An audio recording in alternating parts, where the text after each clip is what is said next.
1992 সাল, class of 92। তখনও এই নামটা ফুটবল ইতিহাসের পাতায় লেখা হয়নি, কিন্তু কয়েক বছর পর বিশ্ব ফুটবল দেখে ডেভিড বেকহাম, গ্যারি নেভিল, পল স্কলস, রায়ান গিগস, নিকি বার্ডদের মতো তারকারা কিভাবে বদলে দিয়েছিল একটি ক্লাবের চেহারা, সঙ্গে একটা দেশের ফুটবলের ধারাও। তারা সবাই এসেছিলেন একটি জায়গা থেকে, ম্যানচেস্টার ইউনাইটেড একাডেমি। একটা সময় সেই একাডেমি ছিল গর্বের নাম, বিশ্বে তারকা ফুটবলার তৈরির উদাহরণ। কিন্তু সময় বদলায়। স্যার অ্যালেক্স ফার্গুসনের বিদায়ের সঙ্গে সঙ্গেই শুধু সিনিয়র টিম নয়, ভেঙে পড়ে ইউনাইটেডের ঘরের কাঠামো, একই সঙ্গে একাডেমির ভিত। 2015 সাল ছিল একটি ভয়ঙ্কর সময়।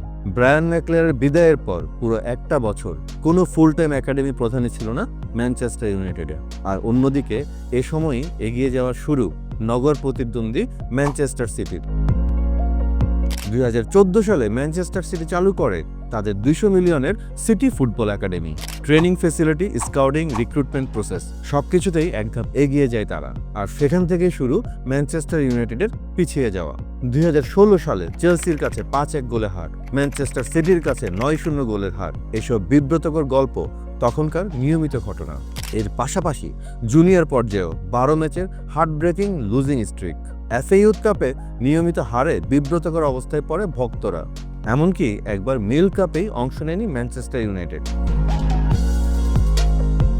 ক্লাব সেক্রেটারি জন আলেকজান্ডার আর জন মুরটব মিলে চালাচ্ছিলেন প্রতিষ্ঠানটি, যার অস্তিত্ব কেবল টিকে ছিল র্যাশফোর্ড, লিঙ্গারদের মতো কিছু তরুণের নাম দিয়ে। বাকি সব ধ্বংসস্তূপে পড়ে থাকা স্বপ্ন। তবে প্রত্যাবর্তনের গল্প তো এখান থেকেই শুরু হয়। লুইস ভ্যান হাল ম্যানেজার হিসেবে নিয়োগ পাওয়ার পরে ছুটে যান ম্যানচেস্টার ইউনাইটেডের একাডেমি গ্রাউন্ডে। সেখানে দাঁড়িয়ে র্যাশফোর্ডদের খেলা দেখেন। র্যাশফোর্ড তখনও শুধু একাডেমির একটা প্রতিভার নাম ছিল মাত্র, যাকে মূল একাদশে ডেবিউ দিয়েছিলেন লুইস ভ্যান হাল। কিন্তু অনেক সময় সেটা ছিল প্রয়োজনের তাড়নায়, আর নতুবা ইনজুরির কারণে।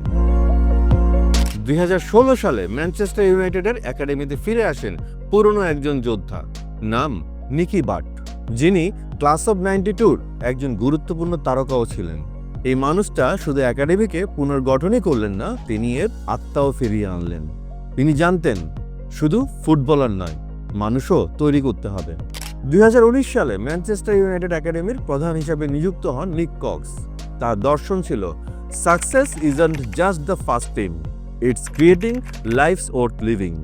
এরপর শুরু হয় ফাইট ব্যাক। কক্স আর বার্ট মিলে গড়ে তোলেন একটি দীর্ঘমেয়াদী পরিকল্পনা, আর তার প্রমাণও তারা রাখেন, যা ফুটে ওঠে খেলোয়াড়দের মাঠের নৈপুণ্যে।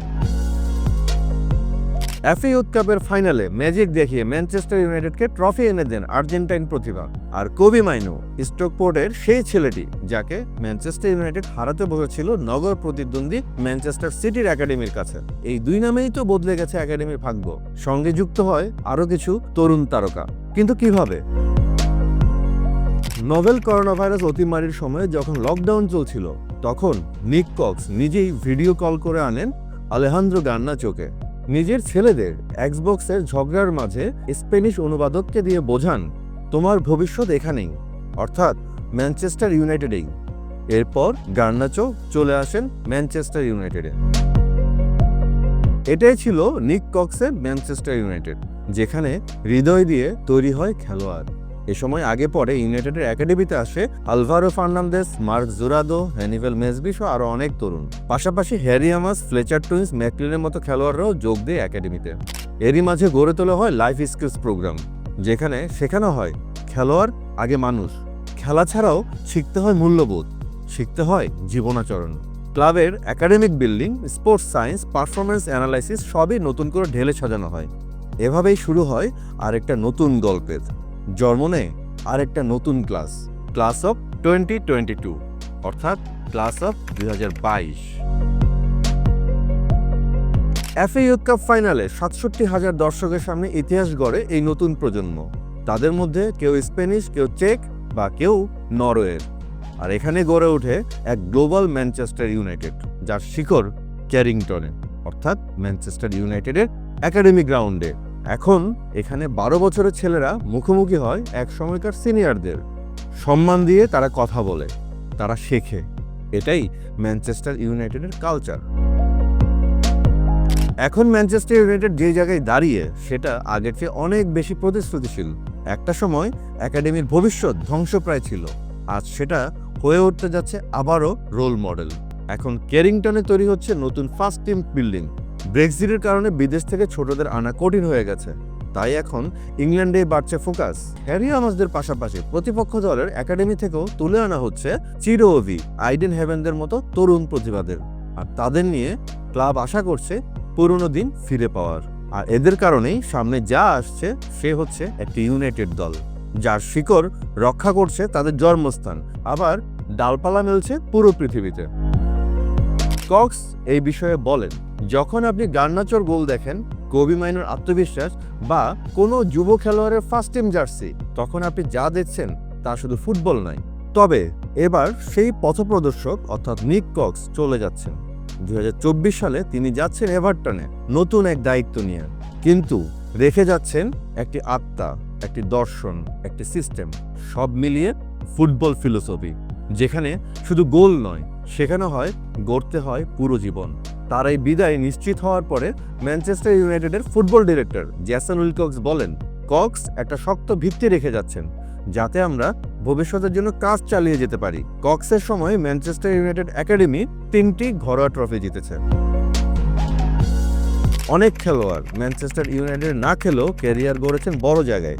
ডিন হেন্ডারসন, ম্যাকটমিনেরা তো সাম্প্রতিক উদাহরণ হিসেবেই বলা যেতে পারে। আজ যে কোবি মাইনো, গার্নাচো, হ্যারি আমাসদের আমরা দেখি, তারা শুধু একাডেমির প্রোডাক্ট নয়, তারা একটা আদর্শ, একটা পথ, একটা নতুনভাবে গড়ে তোলা আন্দোলনের অংশ। হয়তোবা এর মাঝে আগামী মৌসুমেই মাইনো, গার্নাচোরা ম্যানচেস্টার ইউনাইটেড ছেড়ে চলে যাবেন অন্য কোথাও, কিন্তু তাতে কি, কক্সও তো চলে যাচ্ছেন, কিন্তু এবার রেখে যাচ্ছেন এমন একটা কাঠামো যেটা শুধু নতুন বাচ্চাদের ফুটবল শেখাবে না, তাদের শেখাবে মূল্যবোধ, জীবন, আত্মবিশ্বাস। একটা সময় এটাই ছিল ম্যানচেস্টার ইউনাইটেডের মূল চেতনা, একটা সময় এটাই ছিল দ্য ইউনাইটেড ওয়ে, এবং হয়তো আবার এই ওয়ে দিয়েই ইউনাইটেড ফিরবে আগের জায়গায়। সেই ম্যানচেস্টার ইউনাইটেড ওয়ে যা একসময় হারিয়ে গিয়েছিল বাণিজ্য আর ব্যর্থতার মাঝে, আজ আবার ফিরছে তারা। আর এই পথ ধরে হেঁটেই ম্যানচেস্টার ইউনাইটেড একদিন ফিরবে সাফল্যের চূড়ায়, কারণ এটা ম্যানচেস্টার ইউনাইটেড, যেখানে ফুটবল শুধু খেলা নয়, এটা জীবন, এটা উত্তরাধিকার।